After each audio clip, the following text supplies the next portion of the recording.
দাদা হুজুর, পাঁচ হুজুর, ইদানিং দেখবেন কিছু কিছু সমস্যা সৃষ্টি হচ্ছে, যাকে তাকে পীর বলছে, মিডিয়াতে আছে দেখবেন, খুব লজ্জাজনক।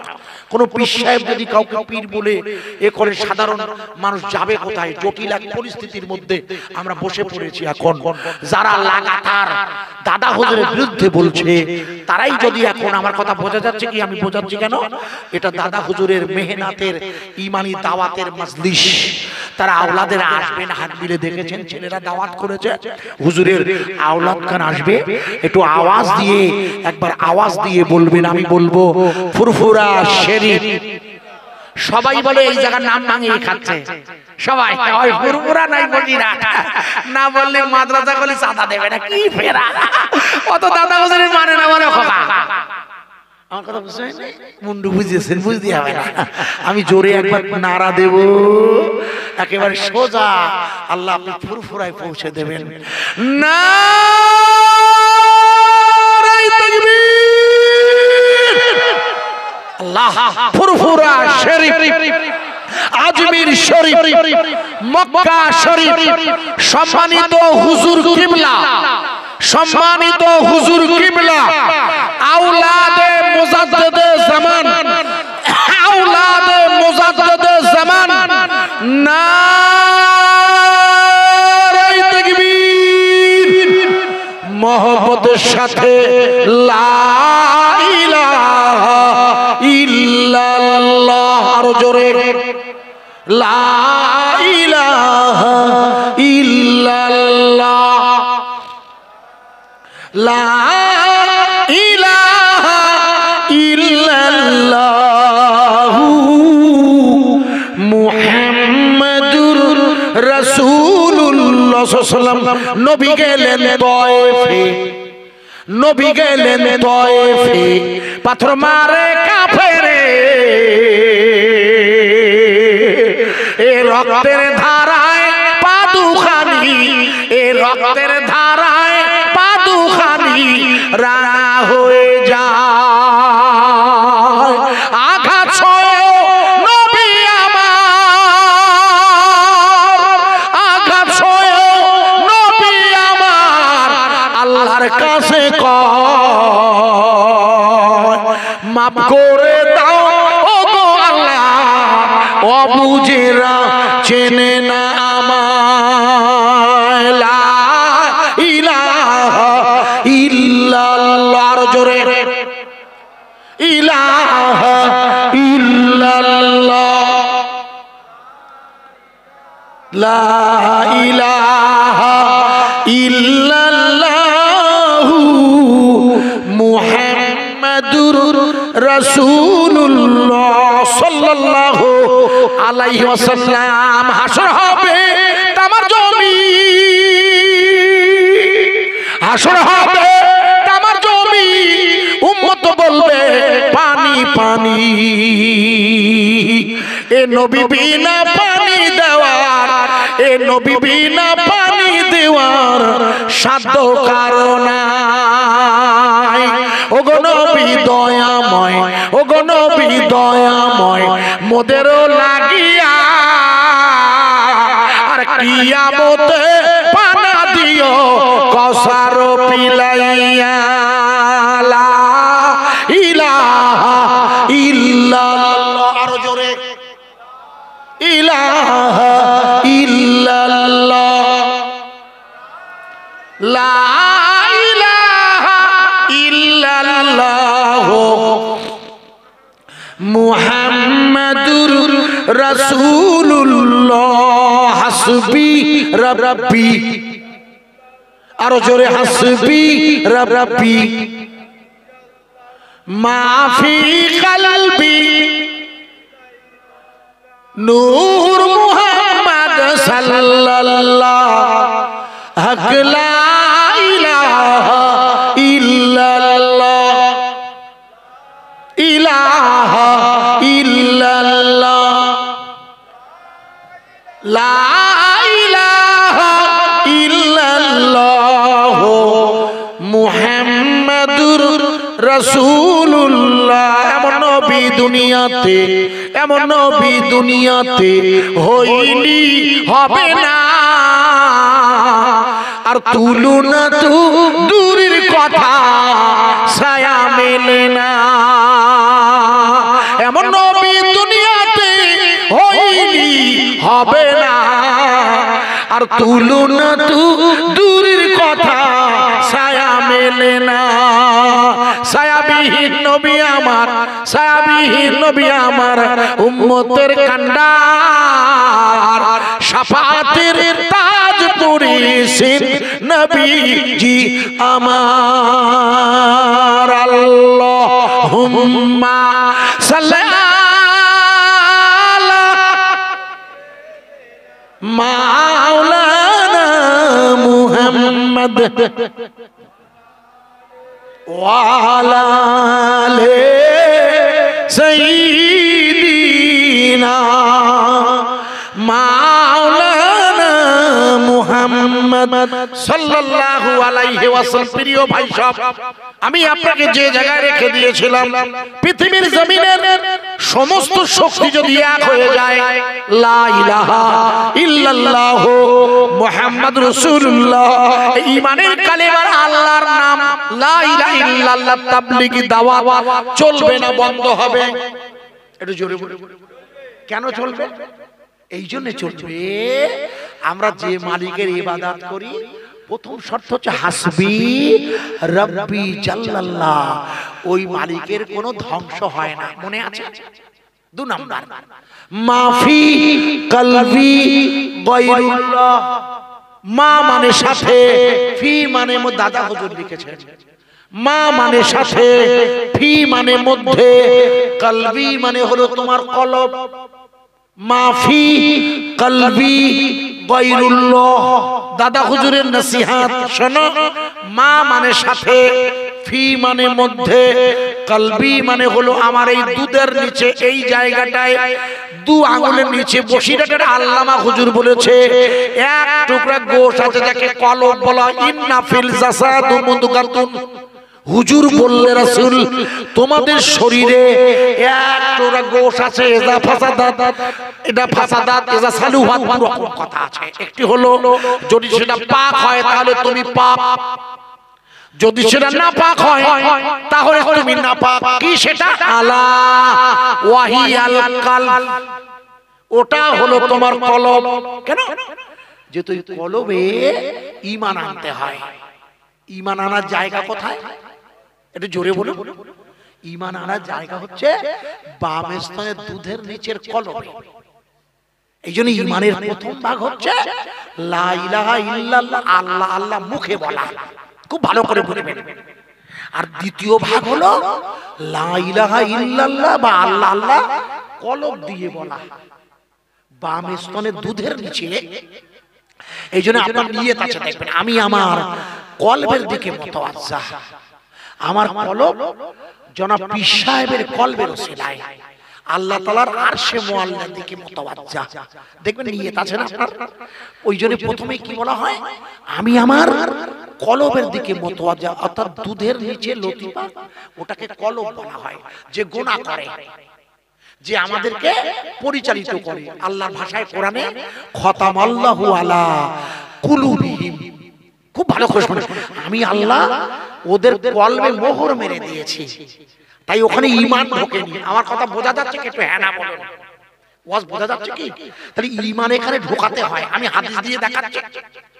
মনে করে দেখুন, মিরাজের রাতে, মনে নেই ওয়াজ ধরেছিলাম মিরাজ, মিরাজের রাতে রাসূল যখন মদিনায়, সোনার রাসূল যে মদিনায় আরাম করছে, উনি যখন মিরাজে যাবে, মনে করে দেখুন, উনি তখন কাবা শরীফে শুয়েছিল, একটু আগে বলেছিলাম। জিবরিল আমিন এসে ওনাকে তুললেন। কেন? উনি ঘুমাচ্ছিলেন, খুব ক্লান্ত। যেহেতু তয়েফের মাটিতে গেছিলেন হুজুর, ওখানে মার খেয়েছে, মা খাদিজাতুল কুবরা পর্দা নিয়েছে, খুব মানসিক বিপর্যয়ের মধ্যে রাসূল খানায়ে কাবায় ঘুমিয়ে পড়েছে। কেউ বলেছেন খুব মার ঘরে, উম্মে হানি, হুজুর ঘুমিয়ে পড়েছে। জিবরিল আমিন এসেছেন, এসে হুজুরকে তুলে বলছে, ইয়া রাসূলুল্লাহ, আপনাকে এখন আল্লাহর কাছে যেতে হবে। রাসূল বলছে, আপনি কি বলছেন? বলে, হ্যাঁ, আপনাকে আল্লাহ নিয়ে যাওয়ার জন্য আমাকে পাঠিয়েছে। কেন? আসলে আল্লাহর সেরা বন্ধু হলো রাসূলুল্লাহ। ইব্রাহিম নবী নিজেকে বলতো খলিলুল্লাহ, আমি আল্লাহর বন্ধু। আর আল্লাহ নিজে বলতো মুহাম্মদ হলো আমার হাবিবুল্লাহ, আমার বন্ধু। একটু জোরে বলা যাবে না? আরো জোরে বলতে পারেন? তাই মনে করতে আপনি ভুলে গেছেন, মনে নেই। আদম নবী যখন মনে করতে আদম নবী যখন ওই মা হাওয়ার সাথে মিলন ঘটালেন, প্রত্যেক মিলনে দুটো করে বাচ্চা হতো বলেছিলাম, মনে আছে? ভুলে গেছেন? প্রত্যেক মিলনে দুটো করে বাচ্চা, একটার নাম হাবিল, একটার নাম লিউজা, একটার নাম কাবিল, একটার নাম আকলিমা। কিন্তু একবার মা হাওয়ার গর্ভে একটা মাত্র ছেলে হয়েছে, সেবার আর জোড়া হয়নি। মনে করে দেখুন, ওই ছেলেটার বিয়ে হয়নি। আল্লাহ বললেন, আরে ও আমার আদম, আপনার এই ছেলেটার নবী হবে। উনি হচ্ছেন নবী নাম্বার 2, ইনি হচ্ছেন 2 নম্বর নবী সংখ্যায়। 1 নম্বর আদম, 2 নম্বর আমার হযরতে নামটা শীষ। আদম নবীর বিবি মা হাওয়ার গর্ভে যে ছেলে হলো, ওনার নাম রাখা হয়েছে শীষ। এই শীষ আলাইহিস সালামকে আদম নবী সুখবর দিয়ে বলে, বাবা, দুনিয়ার জমিনে তোমার বিবাহের ব্যবস্থা হবে না, কিন্তু শোনো, আল্লাহ তোমাকে নবী করে পাঠিয়েছে, নবী হবে তুমি। তাই আমার সাথে পড়ো লা ইলাহা ইল্লাল্লাহু। হযরতে নবী শীষ আলাইহিস সালাম পড়ছে লা ইলাহা ইল্লাল্লাহ। আদম সফিউল্লাহ নবী আদম বলে, না না না না না না, তুমি আমার নামটা পড়ো না বাবা, আমার নাম বললে তোমার নামটা নবুয়তের খাতা থেকে কাটা যাবে। তুমি আমার সাথে বলো লা ইলাহা ইল্লাল্লাহু মুহাম্মাদুর রাসূলুল্লাহ। জোরে বলা যাবে না? আদম নবী বললে, বাবা, তোমাকে মুহাম্মাদুর রাসূলুল্লাহ বলতে হবে। হযরতে শীষ নবী বলে, আব্বা, মুহাম্মদ আবার কে? বলে, তুমি জানো না কে তিনি? আমি বলছি, শোনো, আমি বলছি, ওই নবীর নামে ঈমান না আনলে তোমার নাম নবুয়তের খাতা থেকে কাটা যাবে। মনে করে দেখুন, আদম নবী তার ছেলেকে ঈমানের দাওয়াত দিয়াতে যে দেশ পরিভ্রমণ করতে বলেছিল, তার মধ্যে একটি দেশ আমার দেশ ভারতবর্ষ। ওই ভারতবর্ষের কোন মাটিতে প্রথম এসে পা দিয়েছিলেন? যে মাটিতে প্রথম এসে পা দিয়েছিলেন নবী শীষ, জায়গাটার নাম লিখে নিন ফৈজাবাদ। ওই জায়গার নাম আগে ছিল অন্য। আদম নবী আসার পরে নাম হয়েছে ফৈজাবাদ। কেন? যেখানে বাবরি মসজিদ আছে, বোঝা যাচ্ছে কি? ওয়াজ যে জায়গায় হেরে গেছে বিজেপির দল, ওই জায়গাটার নাম হচ্ছে ফৈজাবাদ। ওখানে ফৈজাবাদ নাম কেন? আদম নবী ওখানে এসে যখন নবুয়তের ধারা অনুযায়ী দিনের দাওয়াত দিচ্ছিল, তখন উনি ওনার যে সমস্ত বায়াত হয়েছে সালেক, যারা ওনার মুরিদ, এক কথায় বললে ওরা সাহাবী বলবো, তাদেরকে ওইখানে বসিয়ে ফয়েজ দিতেন। ফয়েজ মানে আধ্যাত্মিক নূর, যে নূরের দ্বারা মুরিদের কলবে ঈমানের নূর প্রবেশ করে। আমার কথা বোঝা যাচ্ছে কি? এই যে পীর ফয়েজ দিতে পারে তাকে বলা হয় কামেলে মোকাম্মেল আল্লাহর ওলি। মুখস্থ করুন। এই জন্য দাদা হুজুর ছিলেন কামেলে মোকাম্মেল, আর কামেলে মোকাম্মেল আল্লাহর ওলি ছাড়া তার কাছে ফয়েজ থাকবে না। ফয়েজ না এলে আপনার কলবের যে জেনার ময়লা, মিথ্যার ময়লা, হারাম খাবার ময়লা, মাছ চুরির ময়লা, টাকা গুনতে গিয়ে ফাঁকি দেওয়ার ময়লা, যত গুনাহ করেছেন সব তো কলবে গিয়ে দাগ পড়েছে। ওই কলবের মধ্যটাকে আল্লাহর জিকিরের জং দিয়ে পরিষ্কার করিয়ে দেবে যে মুর্শিদ, তিনি হবেন কামেলে মোকাম্মেল। তাই বসিরাটের আল্লামা লিখেছে, দাদা হুজুর বলেছিল, আল্লামা রুহুল আমিন, আপনি লিখুন পীর কাকে বলে। এখন তো যাকে তাকে পীর বলছে। পীর কাকে বলে? বসিরাটের আল্লামা সংজ্ঞা দিয়েছে, বহু আলেম যদি সাক্ষী দেয় ওনার কাছে ফয়েজ পাওয়া যায়। ফয়েজ হলো আধ্যাত্মিক নূর। বশির আল্লামা তরিকত দরবার লিখেছে কামেল মুকাম্মেল আল্লাহর ওলি যার কাছে ফয়েজ পাওয়া যাবে, যিনি ফয়েজ দেবেন, সাক্ষী দেবে কারা? আল্লাহর ওলির সাক্ষী দেবে আলেমেরা, দরবেশেরা, সুফি সাহেবেরা, ওই জমানার বুজুর্গরা সাক্ষী দেবে যে ওনার কলম ইসলাহ হয়েছে, ওনার কলম থেকে ফয়েজ আসছে, তাহলে উনি পীর হবেন। আর কি হবে? তিনি শায়ের করবেন আর জাজবা দেবে। লিখুন, সুলুক আর শায়ের আর জাজবা আর ফানা আর বাঁকা হবে তার, আর চারটা শায়ের করবে তিনি। তারির নাম কামেল মুকাম্মেল পীর। এখন তো পীর মোবাইলে দেখছেন আপনারা, ভুল বুঝবেন না ভাইয়া। দাদা হুজুর মেহনত করে বশিরের আল্লামার মতো আল্লাহর ওলি বানিয়েছিল, উনি নিজে ছিলেন কামেল মুকাম্মেল পীর। এই জন্য আমায় ভুল বুঝবেন না ভাইয়া। পীর সাহেবের কাজ হলো মুরিদের কলবে ফয়েজ দেওয়া। নবী শীষ তার অনুসারীদের কলবে ফয়েজ দিতেন যে জায়গায় বসে, ওই জায়গার নাম ফৈজাবাদ।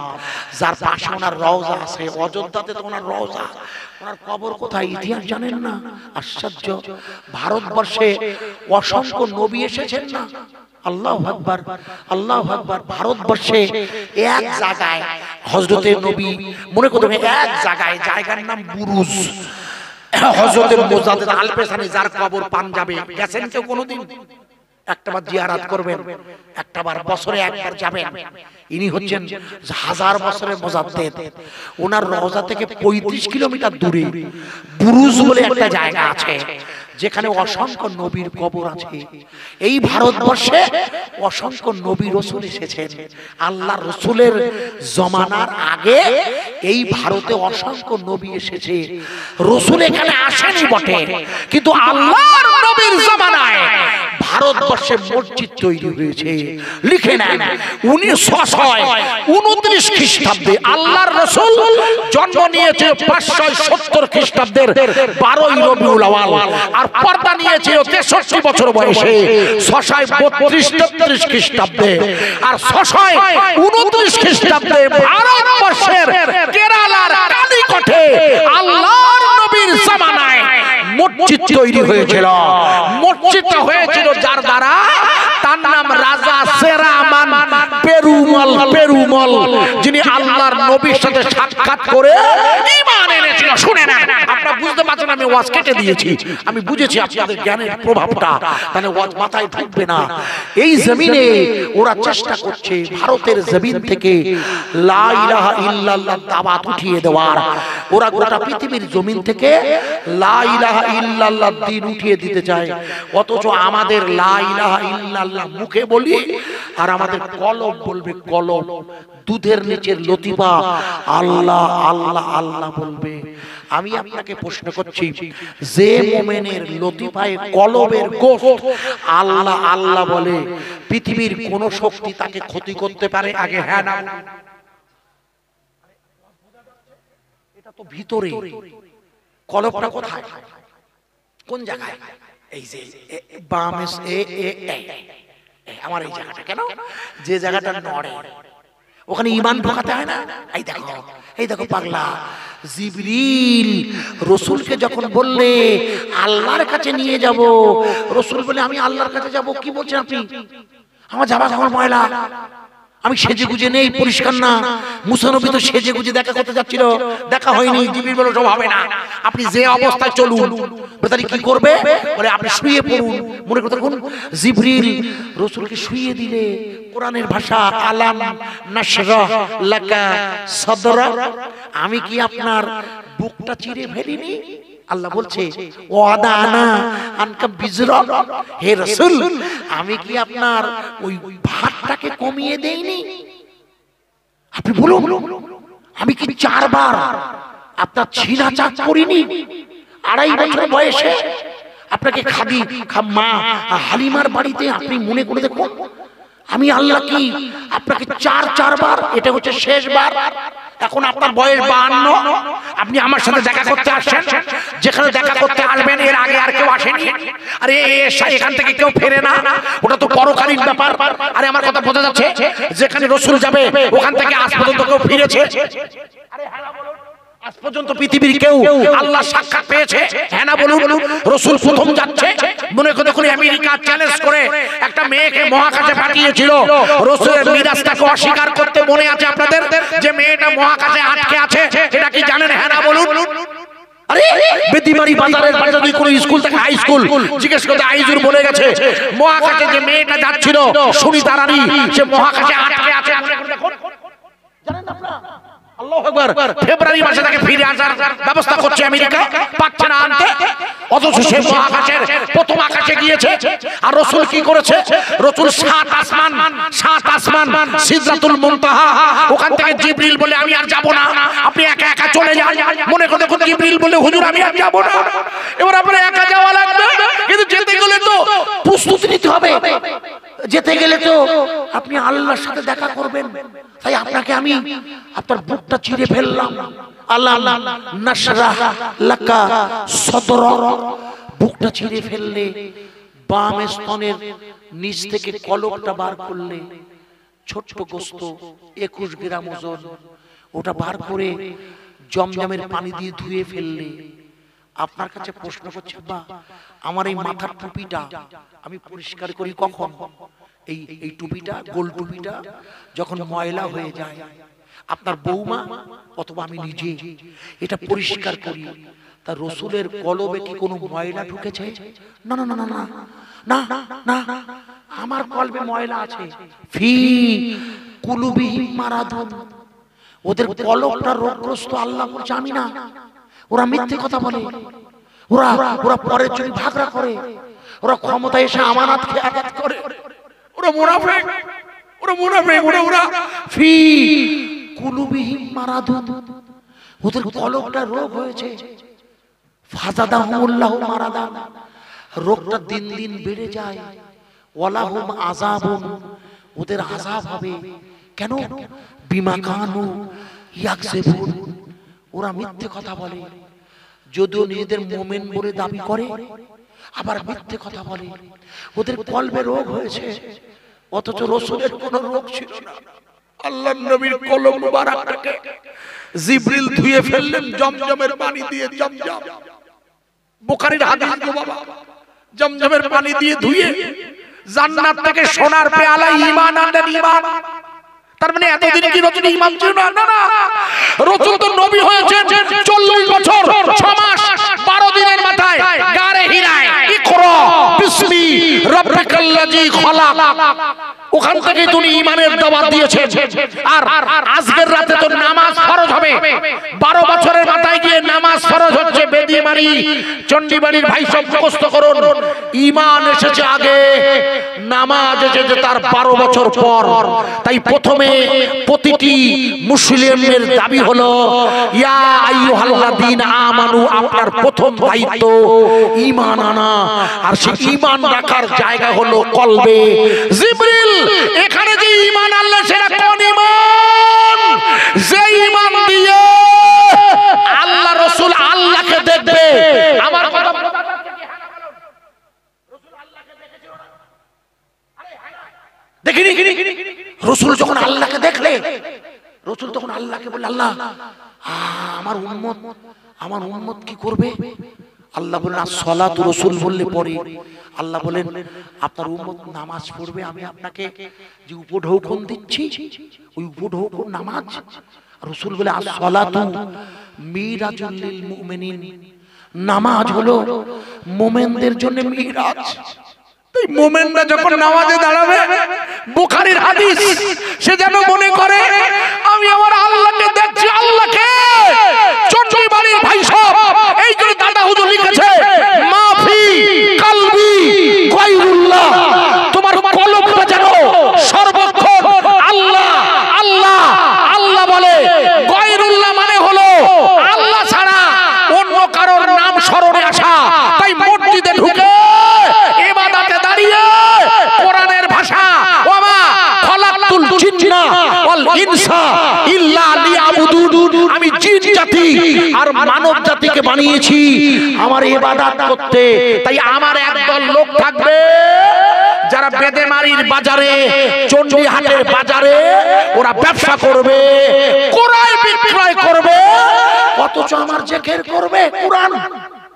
ওরা ব্যবসা করবে, বেচাকেনা করবে, কথা বলবে, বিজনেস করতে গেলে তো কথা বলতে হয়, অথচ আমার নাম করবে আল্লাহ, আমার নাম বলবে তারা কি করে?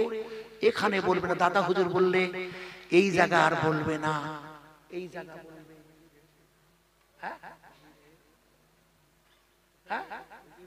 ও আচ্ছা আচ্ছা আচ্ছা, নারায়ে তাকবীর, নারায়ে তাকবীর। হুজুর পৌঁছে গেছে, আপনার খুশি না অখুশি? ওই কথা আপনি বলা যায়, দাঁড়ালেন কেন? মুরব্বী বুড়ো মানুষ, দেখো দিনই দাঁড়াতে হয়। আমরা বয়সে আপনার ছোট, বসে বললে হবে। উনি এসে গেছেন, আপনার খুশি না অখুশি? একটু জোরে একবার নাড়া দেন ওনার আগমনে। এর আগে আমি নাড়া দিয়েছি, তবু আর একটা বার দেব। নারায়ে তাকবীর। আরো জোরে হবে না? নারায়ে তাকবীর। আরো জোরে বলা যায় কি? নারায়ে তাকবীর। ফুরফুরা শরীফ, ফুরফুরা শরীফ। সম্মানিত আওলাদে মুজাদ্দিদে জামান, আওলাদে মুজাদ্দিদে জামান, নারায়ে তাকবীর। প্রিয় ভাই সব, আমার রাসূল মিরাজের রাতে আল্লাহকে দেখলে ভাইয়া আমরা কোথায় দেখব? নামাজে। এই জন্য আল্লাহ কোরআনে বলেছে লা তুদরিকুল আবসার, এই চোখে তোমরা আমায় দেখতে পাবে না। আল্লাহ বলেছে তোমরা আমায় দেখবে কলবের চোখে। তাই নামাজি নামাজে দাঁড়াবে। আমি উদাহরণ দিচ্ছি, আমার ওয়াজ বোঝা যাচ্ছে? হুজুরের সে বিজয় নেব, একটা ছোট্ট তথ্য দিয়ে যাচ্ছি যাবার সময়। ভারতবর্ষে ৭৮% হিন্দু ভাই বাস করেন, সরকারি হিসাব। 20% মুসলিম, 2% অন্যান্যরা। আমি কি বোঝাতে পারলাম? ভারতবর্ষের হিসাব হলো ৭৮%, যদিও ওরা বারবার বলছে মুসলিম বেড়ে যাচ্ছে জনসংখ্যায়, বলতে হয় ভোটের জন্য মরুগে। তা ৭৮% হিন্দু ভাই, সরকারি হিসাব। ভালো করে শুনে নেন। 2% অন্য ধর্মের সংখ্যালঘু, 20% মুসলিম। লক্ষ্য করবেন। এরা এখানে বলছে আমরা হিন্দুত্বের রাষ্ট্র করবো। আমি নিয়ে মাথা ঘামাই না, শুধু একটা হিন্দু রাষ্ট্রের দেশের নাম বলছি, যেখানে 95% হিন্দু ভাই বাস করে। জায়গাটার নাম নেপাল। লিখে নেন। যেখানে পৃথিবীর সবচেয়ে বেশি পার্সেন্ট হিন্দু, 95%, 5% মুসলিম আর অন্যান্যরা। নেপালের জমিনে মনে করে দেখুন আপনারা, আমাদের প্রতিবেশী দেশ নেপালের জমিনের মুসলিমরা, নেপালের গভর্নমেন্ট এখন কমিউনিস্ট গভর্নমেন্ট, এখন এর আগে ছিল অন্য গভর্নমেন্ট, তারাও হিন্দু রাষ্ট্র করেনি। নেপালের মুসলমানেরা নেপালের গভর্নমেন্টের কাছে দাবি করলে আমরা একটা মসজিদ বানাতে চাই। কার ঘর? একটু জোরে বলুন। কোন দেশে বলছি? আমি বসে ওয়াজ করছি কোথায়? চণ্ডীবাড়ির জীবনতলা থানা। কোথায়? যে দেশে আজান দিলে মুয়াজ্জিনের 2 লাখ টাকা জরিমানা হয়। এটা জানা আছে? আজান দিয়েছে মুয়াজ্জিন, উত্তরপ্রদেশে 2 লাখ টাকা জরিমানা করেছে না শালা। 1000 টাকা মাইনে দেয় না, তার 2 লাখ টাকা জরিমানা ও দেবে কোথাতে? আজান দিয়েছে তাই মাইকে, জানেন না কিছু জানে না। প্রিয় ভাই সব, আজান দিলে জরিমানা। নেপালের মুসলিমরা হিন্দু ভাইদের 95% যেখানে হিন্দু ভাই, নেপালের মুসলমানরা গিয়ে বললে হুজুর স্যার আমরা একটা মসজিদ করব। বলে তোমরা আবার কি করতে মসজিদ করবে? বলে আমাদের একটা মসজিদ করতে হবে। বলে তা করবে? ঠিক আছে, তা করবে কারা? মুসলমান তো নেই মোটে, 3-3.5%। বলে হিন্দু ভাইরা করে দেবে। মুসলিমদের টাকা, হিন্দু ভাইরা রাজমিস্ত্রি। এটা হয় না? আরে এটা শরিয়াতে আছে তো? না নেই, করা যাবে না? টাকা আমার খাটবে তো, কিছু অসুবিধা নেই।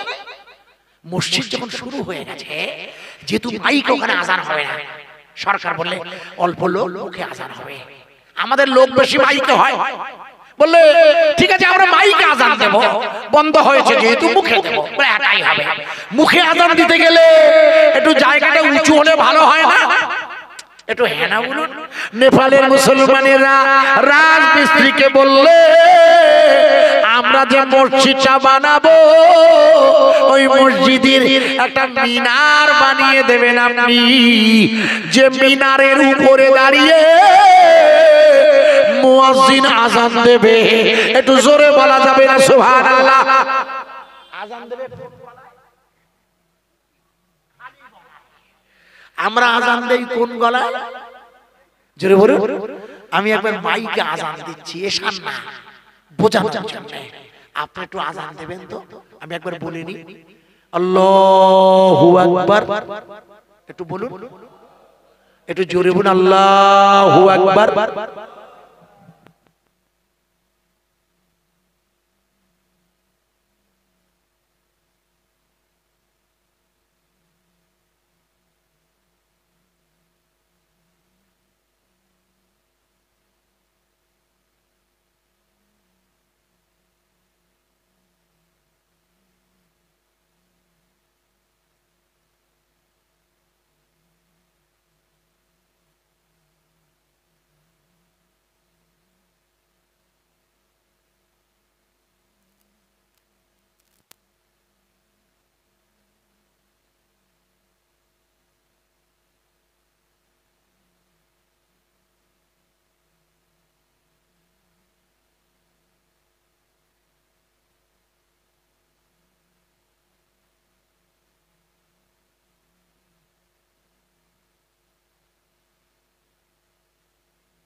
আরে চিল্লে বলুন।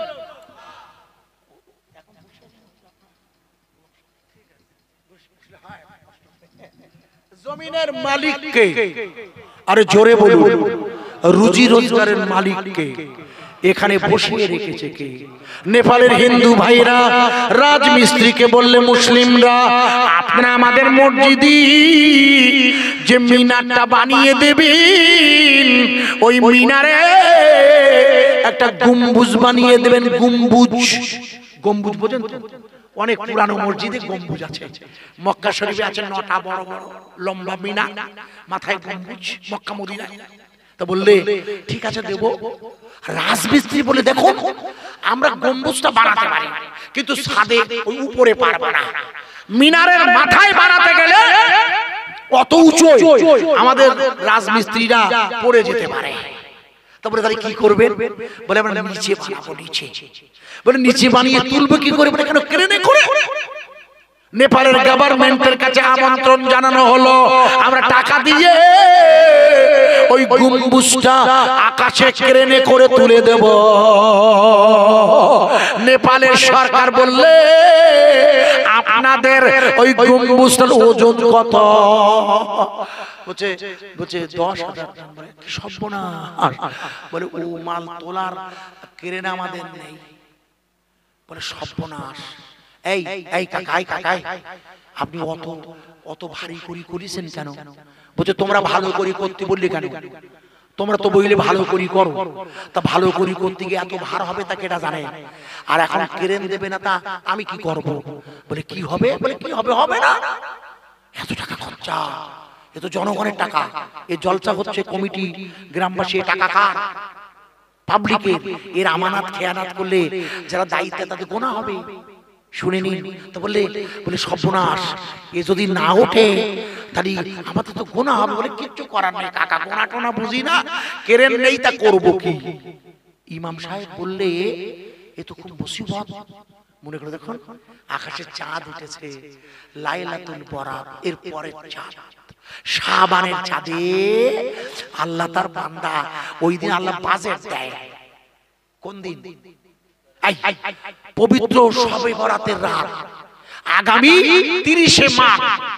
আল্লাহ চাইলে 14ই শাবানের দিবাগত রাত, যেদিন মেয়েরা বলে পিঠে খেতে হয়, আপনাদের কি বলে জানি না, আমাদের সব বলে ওরে পিঠে চাঁদের মানে চাঁদ উঠেছে, রুটির চাঁদ আমাদের এলাকার দিকে বলে, বাজে কথা।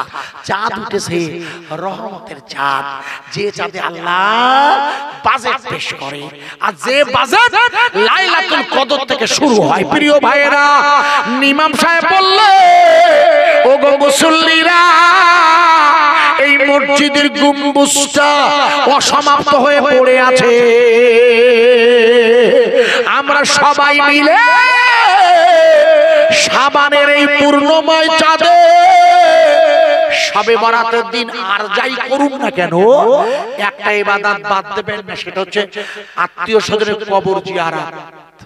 রাসূল নিজে করেছেন, খবরদার যাই করুন না করুন, এই কবর জিয়ারত যেন বাদ না যায়।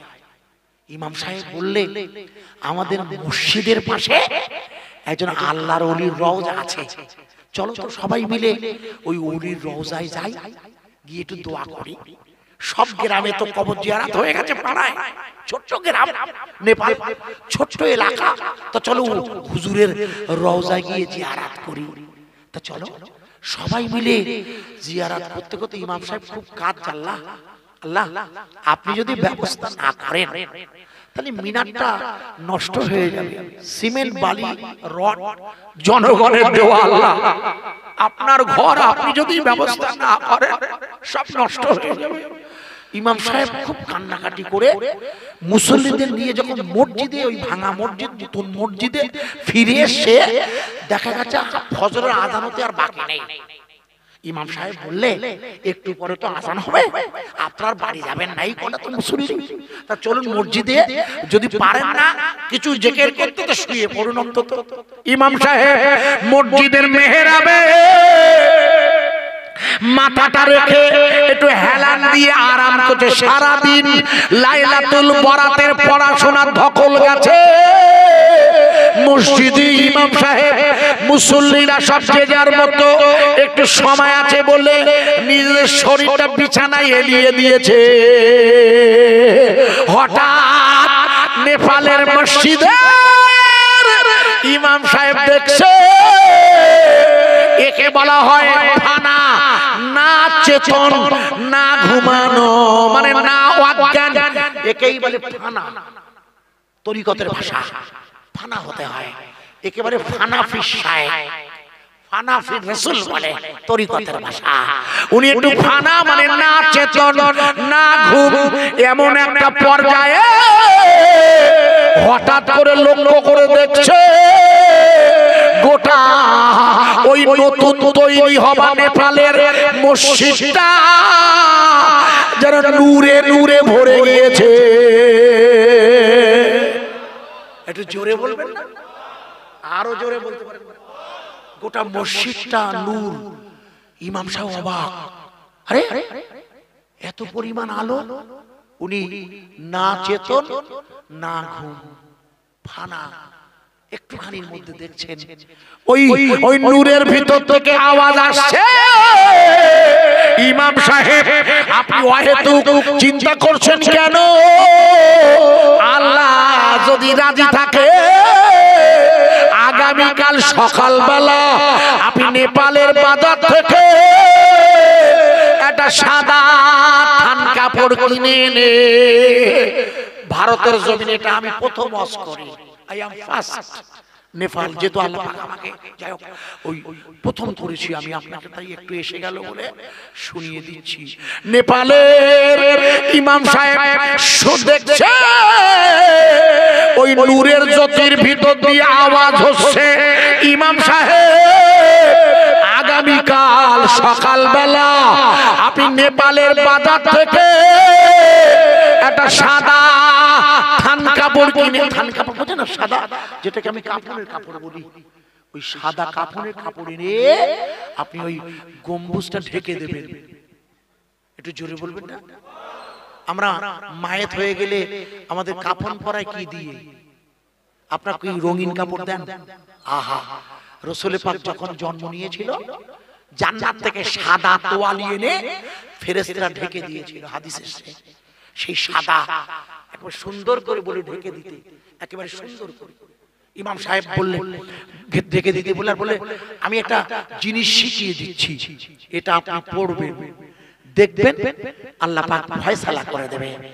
এই এই অল্প সময়ে ঝটকা লেগে গেছে ইমাম সাহেবের, চোখ খুলে অবাক হয়ে গেছে। আরে আরে আমি কি দেখলাম? ইমাম সাহেব ঘড়ির দিকে তাকিয়ে দেখে ফজরের ওয়াক্ত হয়ে গেছে। একটু জোরে বলুন। উনি আজান দিলেন। আজান দেওয়ার দায়িত্ব কার? মুয়াজ্জিন তো, কিন্তু উনি যে আল্লাহু আকবার বলেছে, মুয়াজ্জিন লাফ মেরে উঠেছে, বলে হুজুর, বলে ঘুমাও, আজকে আমি দেব, তুমি তো সব দিন দাও। তারপরে ঠিক আছে, 2 রাকাত সুন্নাত পড়বে বলে মুসল্লিরা আজান শুনে উঠে পড়েছে। এইজন্য কোন মুসলমান জ্ঞান তো নামাজ কাজা করতে পারে না। যদি খুব গভীর ঘুমে ইচ্ছা না করে কাজা হয়, ওটা আলাদা মশলা। আমার কথা বুঝতে পারছেন না? শারীরিক কোন কারণে গভীর রাতে শুয়ে পড়েছে, ঘুম ভাঙেনি, ওর মশলাটা আলাদা। শরিয়াত কোন অবস্থায় নামাজ কাজাকে সমর্থন করে না। আজান হলে নামাজের জন্য প্রস্তুতি নিতে হয়। ইমাম সাহেব বললেন আপনারা 2 রাকাত ফজরের সুন্নাত পড়ে নেন। উনি 2 রাকাত সুন্নাত পড়িয়ে নিয়ে বললে এবার আমরা ফজরের ফরজ পড়ে নেব। ওরা ফজরের ফরজ নামাজ শুরু করেছে। ইমাম সাহেব 2 রাকাত নামাজ শেষ করে এবার সালাম ফিরিয়ে বলছে আপনারা চিন্তা করবেন না, আল্লাহর রহমে আমাদের মসজিদে ওই গম্বুজটা মিনারে বসে যাবে। জোরে বলুন ইনশাআল্লাহ। মুসল্লিরা বলছে হুজুর আপনার মাথা খারাপ, বলে কেরেন নেই, ভেঙে ভাঙা সুরা, কেরেনে উঠবে না, ওরা বলে দিল।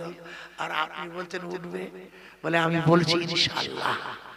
এই খবরটা মুহূর্তের মধ্যে আশেপাশের সব হিন্দু বন্ধু যারা আছেন, রাজমিস্ত্রিদের কানে চলে গেছে। খবরটা আগুনের মতো ফায়ার হয়ে গেছে, ওই আমেরিকার মতো মুহূর্তের মধ্যে ধ্বংস।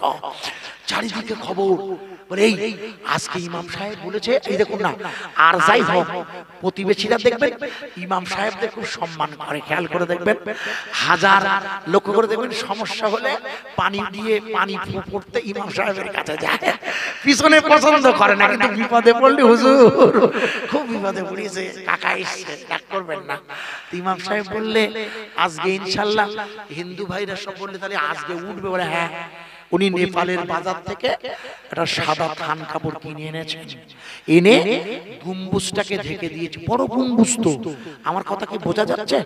একেবারে বড় গম্বুজ সুন্দর করে ঢেকে দিয়েছে। ঢেকে দিয়ে ইমাম সাহেব দাঁড়িয়ে আছে। হাজার হাজার নয়, নেপালের ওই এলাকায় কোনো লোকার বাড়ি নেই, কেরেন নেই, ওই গম্বুজ ঢেকে দেওয়া। আমার কথা বোঝা যাচ্ছে কি?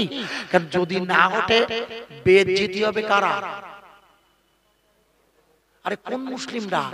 লা ইলাহা ইল্লাল্লাহু মুহাম্মাদুর রাসূলুল্লাহর ঈমানের পার্টি গোটা পৃথিবীর সব মুসলিম।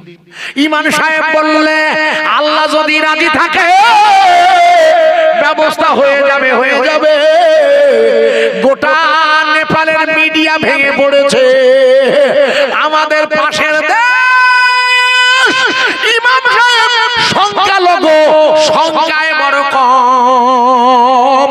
উনি শুরু করেছেন ওই গম্বুজটাকে সুন্দর করে ঢেকে দিয়ে ওই নূরের জ্যোতি, মানে বুঝতে পারছেন কে? ওই নূরের জ্যোতির ভিতরের আওয়াজ, এটা রাসূলুল্লাহ, হাবিবুল্লাহ, নবী আল্লাহ। ইমাম সাহেব বললে আল্লাহ, আমি যেটা একটু আগে স্বপ্ন দেখেছি, আমাকে শেখানো হয়েছে আপনার নাম আল্লাহ, আল্লাহ, আল্লাহ। মুসল্লিদের নিয়ে ইমাম সাহেব যত বলে আল্লাহ, আল্লাহ, আল্লাহ, ততই গম্বুজটা নড়ে চড়ে শুনে বাজতে শুরু করেছে। নারায়ে তাকবীর, একটু জোরে বলা যাবে? নারায়ে তাকবীর। শূন্যে ভাসছে, জোরে বলুন। জমিন কার? মসজিদ কার ঘর? হেফাজতের দায়িত্ব কার? এখানে বসিয়ে রেখেছে কে? সুবহানাল্লাহ। জি মনে আছে? প্রশংসার যোগ্য কে? গম্বুজ ঘুরে ঘুরে সোজা মিনারে বসবে। ছোট্ট করে দোয়া রাখছি, আমার সাথে হাত উঠাবেন। আল ফাতিহা। আল্লাহুম্মা আমিন। রব্বানা যালামনা আনফুসানা ওয়া ইল্লাম তাগফির লানা ওয়া তারহামনা লানাকুনান্না মিনাল খাসিরিন। আয় আল্লাহ, আমাদের মসজিদের ইমাম সাহেবের পদ থেকে দীর্ঘ সময় ধরে একটি আয়াতে কারিমা সামনে রেখে একটি হাদিসে নববী, লা সালাতা ইল্লা বিহুজুরিল কলব, কোন নামাজই হবে না যতক্ষণ কলবটা হুজুরি মানে বিশুদ্ধ না হবে। আল্লাহ, দীর্ঘ সময় ধরে দুটি নসিহত করলাম। ঠান্ডার দিন, তবুও অন্যান্য দিন অপেক্ষা একটু কম হলেও ক্রমশ শীত চাকিয়ে পড়ছে। ওই সময়ে আমি আপনার গুনাহগার বসিরহাটের ইটিন্ডা থেকে এসে পবিত্রতম চণ্ডীবাড়ির মসজিদের এই দিনী মাজমার মহল্লায় বসে আপনার শাহী দরবারে দুটো হাত উঠিয়েছি। আল্লাহ, আমার পরে হুজুর কিবলা শেষ দোয়া করবেন। হুজুররা আছেন, বায়ান ডাকবেন। আমি আইজুর রহমান। আল্লাহ, আমার এই বায়ানটার মধ্যে ভুল হবেই, মানুষ হিসাবে, বান্দা হিসাবে ভুল হয় আল্লাহ, কিন্তু যেটা ভুল হয় না, যেটা কখনো আপনি না কবুল করে পারেন না, সেটা হচ্ছে আপনার প্রিয় রাসূলের সাথে দরুদ শরীফ। তাই একবার দরুদ শরীফ পড়ি। আল্লাহুম্মা সাল্লি আলা সাইয়্যিদিনা মাওলানা মুহাম্মদ ওয়া আলা আলি সাইয়্যিদিনা মাওলানা মুহাম্মদ সাল্লাল্লাহু আলাইহি। আল্লাহ, প্রিয় নবীর শানে খাত ভালোবাসা নিয়ে দরুদ শরীফের হাত উঠিয়ে, অর্থাৎ দরুদ শরীফ সহ আপনার শাহী দরবারে দুটো হাত উঠিয়েছি। হুজুররা শেষ দোয়া করবে, তবু আমি একটি দোয়া রাখি। আল্লাহ, যে দুদিন আপনি আমাদের হায়াতে রাখেন, ঈমানের উপরে, আহলে সুন্নাতুল জামাতের আকায়েদের উপরে, কাইমে জামান ইমামে রাব্বানী মুজাদ্দিদ আল বিসানির নকশবন্দিয়া মুজাদ্দিদিয়া, বড় পীর আব্দুল কাদের জিলানীর কাদিরিয়া, গরিবে নওয়াজের চিশতিয়া, এই তরিকতের এটি হলো ইলমে মারিফাত। আর জীবনের প্রতিটা কদমে শরিয়াতের পূর্ণতা দিয়ে যে দুদিন হায়াতে রাখেন, আপনি আমাদের টিকিয়ে রেখে দেবেন। আল্লাহ, একদিকে শরিয়াত আর একদিকে মারিফাত, এই দুই প্রেমের মধ্য দিয়ে আপনি আমাদের বাকি জীবনটা কাটানোর তৌফিক দেবেন। আল্লাহ, আল্লাহ, আপনার শাহী দরবারে একটি দাবি রাখছি। আল্লাহ, আপনি কখন তুলে নেবেন জানি না, ওটা আপনার হুকুম হলে আজরাইল এসে হাজির হয়ে যাবে। আল্লাহ, কিন্তু যে দুদিন হায়াতে রাখেন ভারতের জমিনে, আল্লাহ, এ সম্মানের সাথে আমাদের মসজিদগুলোকে, আমাদের মাদ্রাসা, আমাদের কোরআনুল কারীম, আপনার দ্বীন, আল্লাহ, ভারতের জমিনে কখনো কখনো বিপদের মধ্যে এলেও আপনার পূর্ণ সহযোগিতায় এই মুহূর্ত পর্যন্ত আমরা টিকে আছি। আল্লাহ, আপনি আমাদের নসল বরাবর কিয়ামত পর্যন্ত এই ভারতের জমিনে বংশ পরম্পরা আমাদের টিকে থাকার তৌফিক দেবেন। আল্লাহ, আমার পরে প্রিয়তম হুজুর বলবেন, ফুরফুরার দরবারের মেহমান। আল্লাহ, ওনাকে আপনি সুন্দর করে এই পবিত্রতম রজবের পুণ্যময় চাঁদে আমাদের ছেলেরা, মাহিবুল্লাহ মোল্লা বাবুরা, আরো আছেন কমিটির সব ভাই, এই যে দিনই মাজমা দিয়েছেন, আল্লাহ, হুজুর বয়ান করবে, ওনাকে সুন্দর করে আপনি কথা বলার তৌফিক দেবেন। আল্লাহ, রব্বানা যালামনা রব্বানা যালামনা আনফুসানা ওয়া ইল্লাম তাগফির লানা ওয়া তারহামনা লানাকুনান্না মিনাল খাসিরিন। একটা দোয়া না করে পাচ্ছি না, সেটা হলো এই কর্তৃপক্ষ, আমরা বহু জায়গায় জলসায় যাই, আলেম ওলামারা আমরা আমাদের এর আগে যখন ওয়াজে গেছি না, অনেক দিন ধরে আছি তো আল্লাহ পাকের দিনের এই পথে, তা অনেক জায়গায় ওই পাকান পিঠে আর ওই আপনার ওই গুড়ির পিঠে, নারকেলের পিঠে আমাদের মাঝে মাঝে দুই এক জায়গায় খেতে দেয়। মানে আগের কথা বলছি, ইদানিং তো বাজারের মিষ্টি ছাড়া কিছুই দেয় না। আজ এখানে দেখলাম আমাদের মাহেবুল্লাহরা আমার মায়েদের দ্বারা শীতকালে পিঠে, পাকান পিঠে বলেন আপনারা কি জানি না, আর নারিকেলের পিঠে মেহমানদারি করার জন্য আলেমদের জন্য যে মায়েরা বানিয়েছে আল্লাহ, তাদের এই বানানোটা আল্লাহ আপনি কবুল করে নেবেন। আল্লাহ আমার হুজুর আসবেন, ওনাকে সুন্দর করে দুটো নসিহত করার তৌফিক দিন। সকলেই বলুন আমিন। একটু জোরে বলবেন না আমিন, একটু নারা দেন। নারাই রাম মন্দির বানাতে পারে, কিন্তু যে জায়গায় রাম মন্দির আছে জায়গার নাম অযোধ্যা, সেই অযোধ্যার লোকসভার নাম হচ্ছে ফৈজাবাদ। এবারের ভোটে ফৈজাবাদের লোকসভায় ভারতীয় জনতা পার্টির দল হেরে গিয়েছে। মনে করে দেখুন, মোদিজি 2024-এর লোকসভা নির্বাচনের আগে হুমকি দিয়েছিল, আপকি বার 400 পার, এবারে 400 পার করব। আমাদের দিদিমণি বলেছিল আপকি বার পগার পার। আমি বলি আল্লাহ, আমাদের দিদিমণি কি করি বলতে পগার পার, 42টা আসন মোটে আমার, তাতে আবার পগার পার হবে কি করি আল্লাহ? ও আল্লাহ, শেষ বেশি আমার যাচ্ছে, ভুল বুঝবেন না ভাই, কিছু মনে করবেন। ওরা হাজার চেষ্টা করেছে, আল্লাহর নাম চলছে না, বন্ধ হয়েছে। একটু জোরে বলুন, আরো জোরে বলা যাবে না? একটু ভালো করে ছোট্ট করে একটা এই জায়গাটা তথ্য বলছি, আমার কথা বলার বলছি, লিখে নেন। 2024-এর 9 নভেম্বর মুখস্থ করেন, 2024-এর 9 নভেম্বর মনে করে দেখুন, সুপ্রিম কোর্টে একটা মামলা এসেছিল। মামলাটা হলো উত্তরপ্রদেশের এলাহাবাদ হাইকোর্ট রায় দিয়েছিল। এলাহাবাদ যে জায়গাটার নাম বর্তমানে প্রয়াগরাজ, যেখানে ওই কুম্ভ মেলা হচ্ছে এবার 12 বছর পর। ওই প্রয়াগরাজ যেখানে নদী আছে গঙ্গা, যমুনা, সরস্বতী। আমি নিজে অসংখ্যবার ওয়াজে গেছি এলাহাবাদে, প্রয়াগরাজে গেছি, আমি নিজে যাই হোক।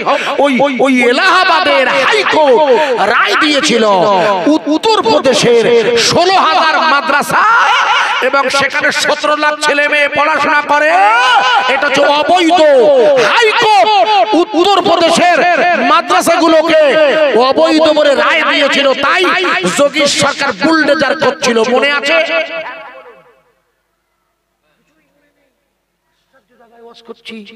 2024-এর 9 নভেম্বর ওই মামলাটা উঠেছে যার আদালতে। ওই দিন হলো ওনার জীবনের শেষ মামলা। 10ই নভেম্বর উনি রিটায়ার করবেন সুপ্রিম কোর্টের প্রধান বিচারপতি। নাম তার শ্রী চন্দ্রচূড় মহাশয়। লিখে নেন, ইনি কোন মুসলমান নন, ইনি হিন্দু ভাই। এনার সাথে আরো 4 জন বিচারপতি, 4 জনই হিন্দু ভাই। মামলাটা কি? ভারতবর্ষের উত্তরপ্রদেশের যেখানে দারুল উলুম দেওবন্দ আছে, যেখানে সাহারানপুরে মাজার উলুম আছে, যেখানে বেরেলি শরীফের মাদ্রাসা আছে অসংখ্য, যেখানে আহমদ রেজা খানের মাদ্রাসা আছে সুন্নতুল জামাতের, ওইখানকার মাদ্রাসাগুলো সব অবৈধ বলে দিয়েছে হাইকোর্ট। আমার কথা বোঝা যাচ্ছে কি ভাই? এই মাদ্রাসা হাইকোর্ট বলার মানে হলো আল্লাহর কুরআন আর রাসূলের দ্বীন বন্ধ না। মাদ্রাসা বন্ধ করে দেওয়া মানে হলো আপনাদের মসজিদে আর কোরআন জানা ইমাম পাওয়া যাওয়া মুশকিল। এটা বুঝতে হবে ভালো করে। এই মামলাটা যখন কোর্টে উঠলো আমি খুব টেনশনে ছিলাম, খুব টেনশনে। কেন? যেহেতু এই মামলাটা যদি রায়টা, কারণ বিচারপতি তো ন্যায্য বিচার করবেন জানি, কিন্তু বিশ্বাস হারিয়ে গেছিল মসজিদে বাবরির মামলার সময়। কেন? মসজিদে বাবরি তো মসজিদে বাবরি, ওটা ওটা তো বিচারপতি লিখেছিল, নামটা লিখেন রঞ্জন গগৈ। উনি লিখেছিল this is mosque, it's established in 1528 century. এটা হলো মসজিদ, এটা হলো মসজিদ 1528 সালে তৈরি। জহিরউদ্দিন মোহাম্মদ বাবরের সেনাপতি মীর বাকির নেতৃত্বে একেবারে লাস্টে লিখে দিয়েছিল the belief of Hinduism, the Lord has born this here. এখানে বিশ্বাস হচ্ছে হিন্দুদের বিশ্বাস, এখানে রাম জন্ম নিয়েছে। বিশ্বাস বিশ্বাস আর ইতিহাস আলাদা। আর যে জায়গার নাম করছি আমি ফৈজাবাদ, ফৈজাবাদ যেখানে বাবরি মসজিদ, যার মধ্যে আর কি, যেখানে রাম মন্দির, যেখানে হেরে গেছে, এখানে যেখানে ফৈজাবাদ নাম হয়েছে কেন জানো? আরে হ্যাঁ না বলো, জানো? জানো না? শুনে নাও, এসে গেল বলে শুনে নাও, শুনে নাও ইতিহাসের এই জায়গাটা শুনে নাও। মনে করে দেখো, আদম আলাইহিস সালাতু ওয়াস সালামকে আমি ওয়াজে বলেছিলাম উনি প্রথম ভারতে এসেছিল, বলেছিলাম মনে নেই? জোরে বলুন বলেছিলাম। আজিজুর বাজে ওয়াজ করে না, অহংকার করছি না, মুখস্থ করে তথ্য ছাড়া কথা বলি না।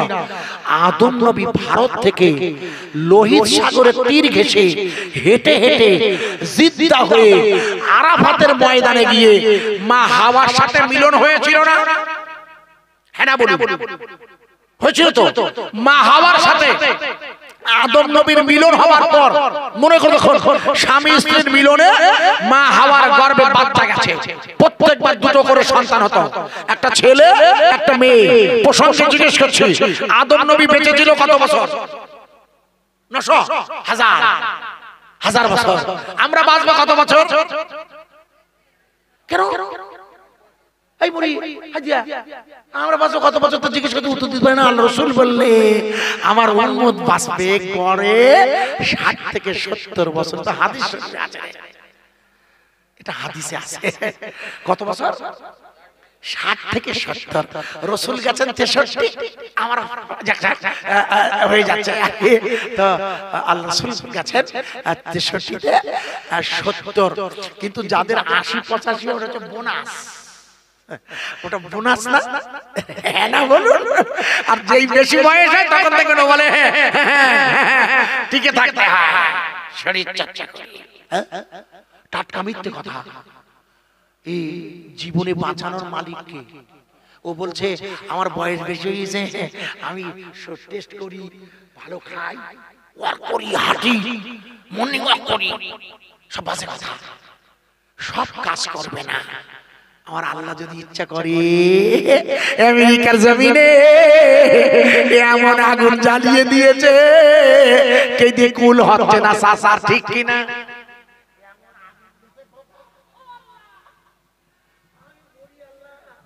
আপনি যে কি মালিক একটু জোরে বলবেন সুবহানাল্লাহ। হাসবি রাব্বি জাল্লাল্লাহ। আমার আল্লাহ এমন আল্লাহ, আমেরিকা তুমি পরমাণু বোমা দিয়ে জাপানে হামলা চালিয়েছিলে, আল্লাহর পরমাণু বোমা তোমার উপরে আগুন হয়ে নেমেছে, ঠিক ঠিক না? এমন আগুন 7 দিন হয়ে গেল, 6 দিন। ওই আমাদের যেমন বোম্বাই সবচেয়ে ভালো শহর না, বোম্বাই, ওদের তেমন লস অ্যাঞ্জেলস বলা হয়, ক্যালিফোর্নিয়া, যেখানে বড় বড় সিনেমার হিরোরা থাকে। ওখানে একটা হিরো আছে, সে রাসূলের বিরুদ্ধে সিনেমা করেছিল, আল্লাহ তারে আগে ধরিয়েছে, জানো তো? হ্যাঁ না বলো, তোমাকে মাথায় ঢুকবে না বলে কেটে দিচ্ছি, শুনে নাও। আগুন লাগছে, আশ্চর্য। মসজিদ আছে, মসজিদ চার্জ আছে, চার্জের কাছে আগুন গিয়ে মসজিদের কাছে ঘুরিয়ে লেগেছে, কিন্তু পূর্ণ পড়ায়নি। একটু জোরে বলা যাবে না? আগুন লেগেছে, আগুন লাগলে বন্যার পানি এলি মসজিদে ঢুকে যেতে পারে না। হ্যাঁ বলো, কোথায় ওয়াজ করছিস বাবা?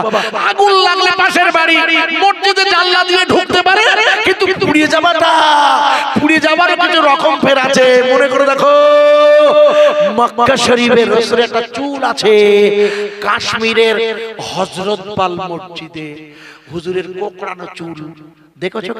মুন্ডু দেখেছো?